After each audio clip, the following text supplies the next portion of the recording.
Your Guide to the Buddhist Way of Life. By a lifelong researcher in Buddhist philosophy.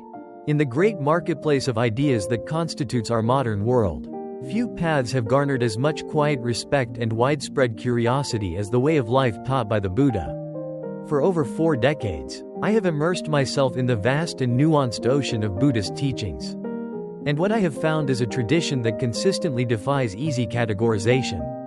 Is it a religion, a philosophy, a psychological system? It is, in fact, all of these and none of them exclusively. At its heart, the Buddhist way of life is a profound and practical education. An education in the nature of our own minds and a systematic training in the art of living with wisdom, compassion, and a deep, unshakable peace. Many people are first drawn to Buddhism seeking relief from the pervasive stress and anxiety of our times. They come seeking techniques like mindfulness and meditation. While these are indeed integral parts of the path, they are like the sails of a great ship. To be truly effective, they must be connected to the mast of ethical living and steered by the rudder of profound wisdom. The Buddhist way of life is not a collection of isolated techniques, but a complete, coherent, and integrated system for human flourishing. It is not a path based on blind faith in a creator God or the adherence to inflexible dogma. The Buddha was not a deity to be worshipped, but a guide to be followed, an extraordinary human being who awakened to the true nature of reality and then, out of boundless compassion, spent 45 years meticulously mapping the path for others. His consistent invitation was Ehipassiko, come and see for yourself. It is a path of direct investigation, of personal experience, and of transforming our lives not through belief, but through practice. This guide is the fruit of a lifetime of study and contemplation, designed to provide a comprehensive and accessible map for anyone wishing to explore this timeless path. We will journey from the foundational act of taking refuge, through the core worldview of the Four Noble Truths, and into the very heart of the practice, the Noble Eightfold Path. We will explore the essential disciplines of ethical conduct and the sublime cultivation of a compassionate heart.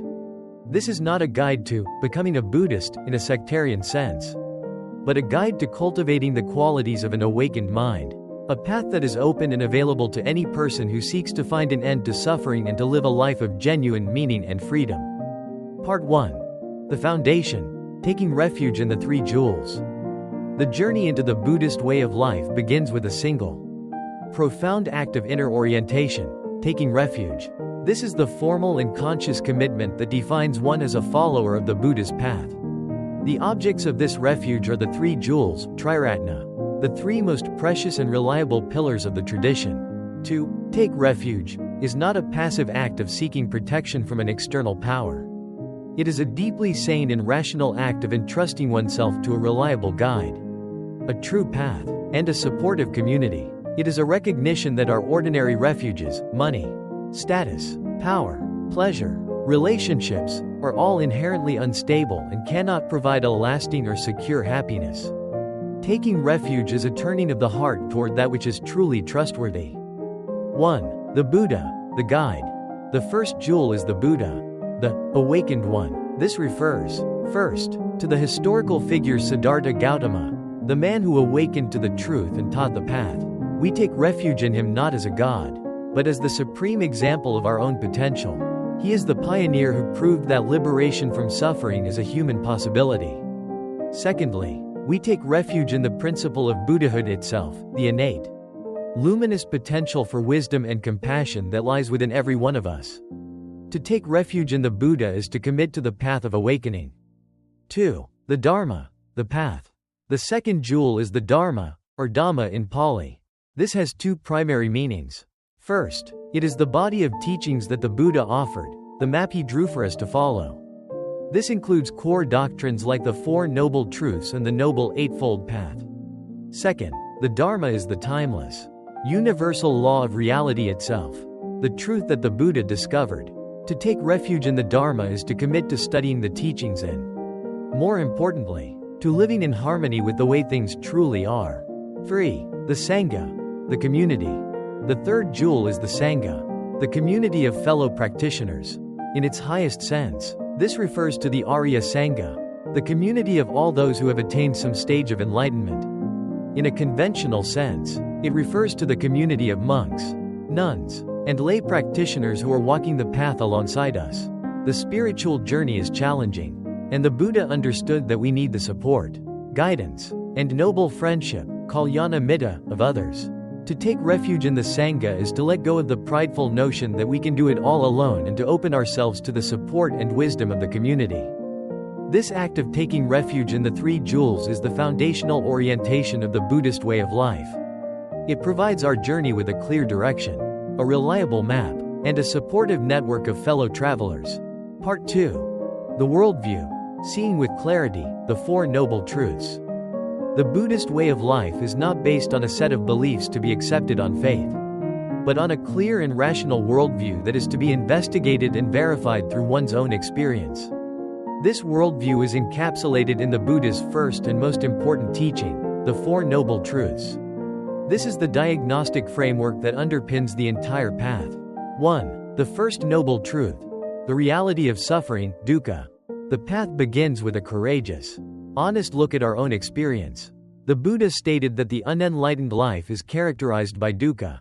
This is often translated as suffering, but its meaning is more subtle. Like a wheel that is slightly off its axle, leading to a constant, grating friction. It includes the obvious pain of sickness, old age, and loss, but also the stress of change, the fact that our happiness never lasts, and the pervasive background anxiety of our conditioned existence. This is not a pessimistic declaration, but a realistic diagnosis. A meaningful life must start by acknowledging the problem it seeks to solve. 2. The second noble truth. The cause of suffering, tanha. The Buddha then identified the cause of this pervasive dis-ease. It is not external, but internal. Tanha, or craving. It is the relentless thirst of the mind for pleasant experiences. Its aversion to unpleasant experiences, and its fundamental ignorance of the way things are. We are constantly chasing after what we want and running from what we don't. And this constant, agitated movement of the mind is the direct cause of our stress and unhappiness. This is an empowering truth, because the cause is internal. The cure is also within our grasp. 3. The third noble truth. The cessation of suffering, nirodha. This is the truth of hope. The Buddha declared that there is an end to suffering. If craving is the cause, then the complete cessation of craving is the cure. This state of cessation is known as nirvana, the extinguishing of the fires of greed, hatred, and delusion. It is a state of supreme, unshakable peace and freedom that can be realized in this very life. 4. The fourth noble truth. The path to cessation, magga. Finally, the Buddha laid out the practical, step-by-step prescription for achieving this cessation. This is the Noble Eightfold Path, the very heart of the Buddhist way of life. It is the comprehensive blueprint for the journey from suffering to freedom. Part 3. The Blueprint for Living, the Noble Eightfold Path. The Noble Eightfold Path is the practical substance of the Buddhist life. It is not a linear sequence, but a set of 8 interwoven factors that are to be cultivated simultaneously. They are traditionally grouped into 3 sections: ethical conduct, mental discipline, and wisdom. The training in ethical conduct, sila, the foundation of a peaceful life. A life of wisdom and inner peace cannot be built on a foundation of causing harm. Sila is the practice of purifying our actions of body and speech, creating a life of integrity that is the essential groundwork for training the mind. It brings the happiness of blamelessness. 1. Right speech, samavaka. This is the cultivation of speech that is truthful, kind, harmonious, and beneficial. It involves abstaining from lying, from harsh or abusive words, from slanderous or divisive speech that sets people against one another, and from idle chatter that clutters the mind. The practice is to use our power of communication to create connection and well-being. 2. Right action, samakamanta. This is the practice of living a life of harmlessness. It is embodied in the first 3 of the 5 precepts, which we will explore later: refraining from killing or harming living beings, from taking what is not given, stealing, and from sexual misconduct. It is a commitment to a life of compassion, generosity, and respect. 3. Right livelihood, sama ajiva. This is the practice of engaging in a profession that is not harmful to oneself or others. It means avoiding work that involves deception, exploitation, or dealing in weapons. intoxicants, or poisons. It is the art of integrating our spiritual values into our professional life, ensuring that our work is a source of benefit in the world. E. The training in mental discipline, samadhi, taming the wild mind. With the foundation of ethics in place, we can turn to the direct training of the mind itself. The untrained mind is a monkey mind, restless, scattered, and easily agitated. The training of samadhi is the process of gathering this scattered energy and cultivating a mind that is calm, focused, and clear. 4. Right effort, samma vayama. This is the joyful and diligent application of our will to cultivate a wholesome mind. It involves 4 practices: the effort to prevent unwholesome states, like anger, from arising, to abandon them if they have arisen, to cultivate wholesome states, like kindness, and to maintain them. 5. Right mindfulness, samma sati. This is the heart of the meditative practice. It is the capacity to pay attention to the present moment, on purpose, with a non-judgmental awareness. It is the art of observing our thoughts, feelings, and bodily sensations without getting swept away by them. Mindfulness is the guardian that brings us back from the past and the future to the reality of the present. 6. Right concentration, samma samadhi. This refers to the development of deep, one-pointed concentration, typically through formal sitting meditation. By training the mind to rest on a single object, such as the breath, it becomes unified and stable. This profound stillness is a source of great inner peace and bliss, and it provides the clarity and power needed for the arising of wisdom.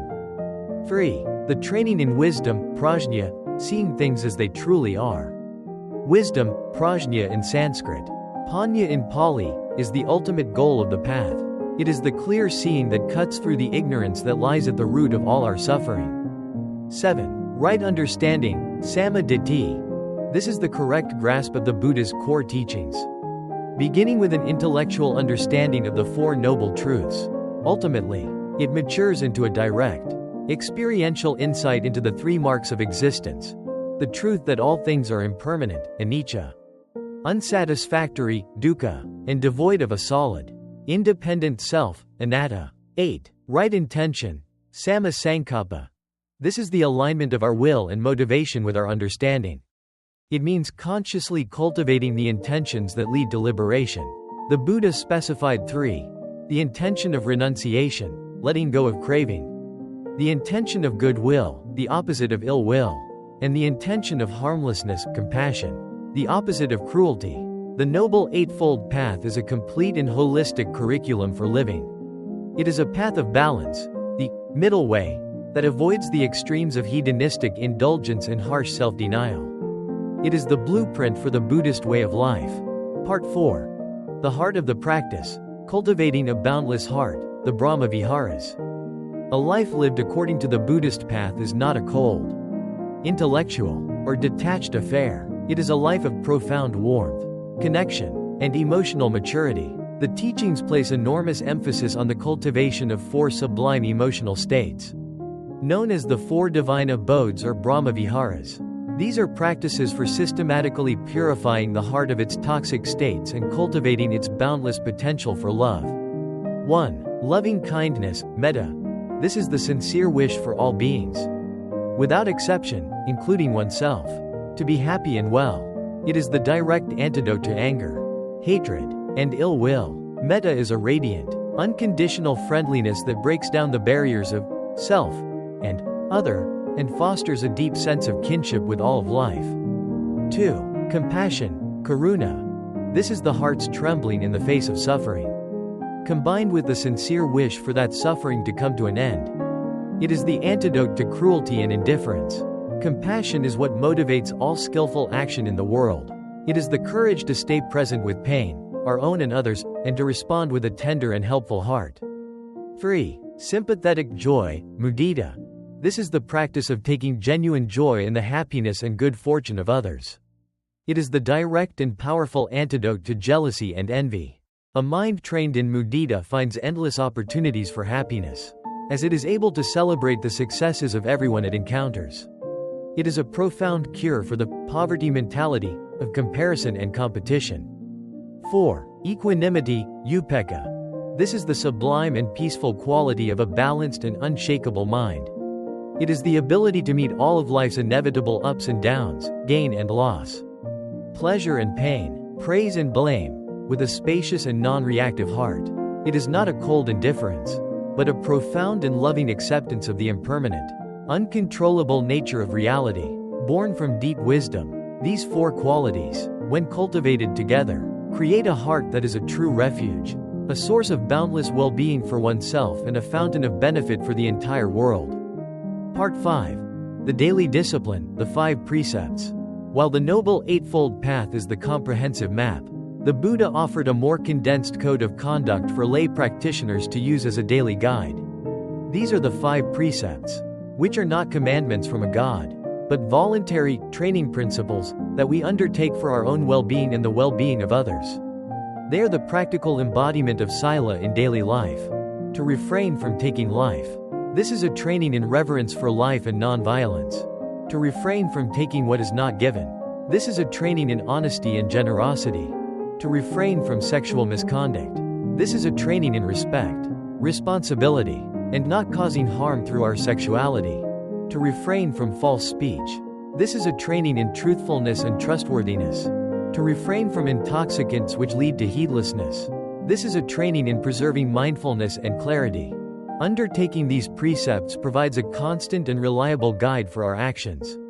They simplify our lives, protect us from the pain of remorse, and create the safe and stable inner environment that is essential for the deeper practices of meditation and wisdom.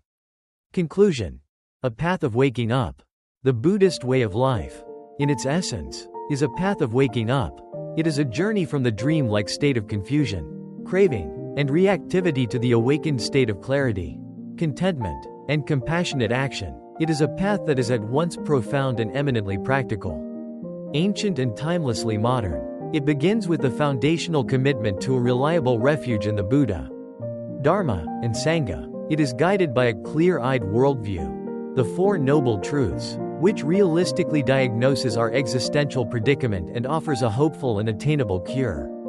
Its substance is the Noble Eightfold Path, a complete and holistic training in ethics, mental discipline, and wisdom that transforms every aspect of our being.